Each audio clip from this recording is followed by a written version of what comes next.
আমাদের দেশ নতুন করে স্বাধীনতা অর্জন করার পর এবার প্রথম দেখা আপনাদের সাথে। তো সবাইকে দেখে অনেক ভালো লাগতেছে। আবার ওই ওই উদযাপনটা মনে হচ্ছে আসলে, কারণ আমাদের সিনেমা ইন্ডাস্ট্রিতে যখন সিনেমা হয় না তখন আসলে আমাদের কারোর মনই ভালো থাকে না। সবাই আমরা আসলে চাই একটু প্রিমিয়ার হবে, আমাদের সিনেমা দেখবো।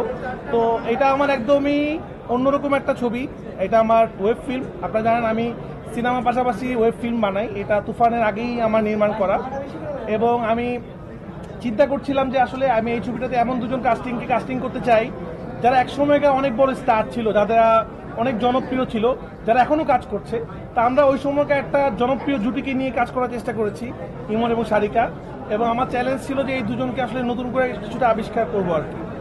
তো যারা তুফান দেখেছেন, যারা মায়া দেখবেন, এটা যদিও ওয়েব ফিল্ম, ছোট আকারের সিনেমা, কিন্তু আমি একটু অন্য ধরনের সিনেমা বানানোর চেষ্টা করেছি। এটা খুবই মানবিক গল্প, একদমই অন্য ধরনের গল্প। এবং যে গল্প দেখলে কখনো আপনি ইমোশনাল হবেন, কখনো আপনি আবেগ প্রমাণিত হবেন, আপনার আশেপাশে অনেক কিছুর সাথে মিল পাবেন এই ছবির গল্প আর কি। তো আমার মনে হয় আপনাদের ছবিটা ভালো লাগবে, কারণ আমার এরকম মাঝে মাঝে অ্যাকশন ছবির পাশাপাশি এরকম মানবিক ছবি বানাতে অনেক ভালো লাগে।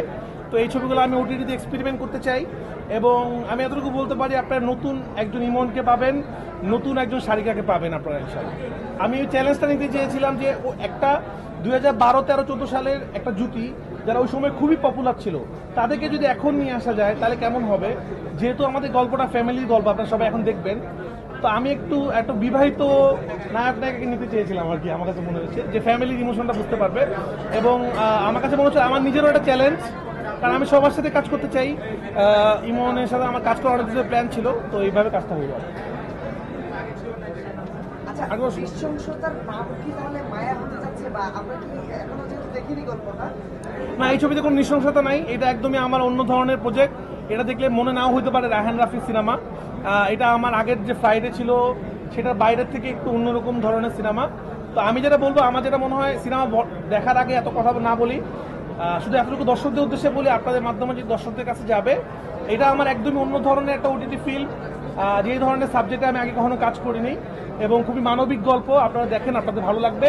সিনেমা দেখার পর আপনার সাথে কথা বলবো ইনশাআল্লাহ। সবাই ধন্যবাদ, ভালো থাকবেন, আসসালামু আলাইকুম।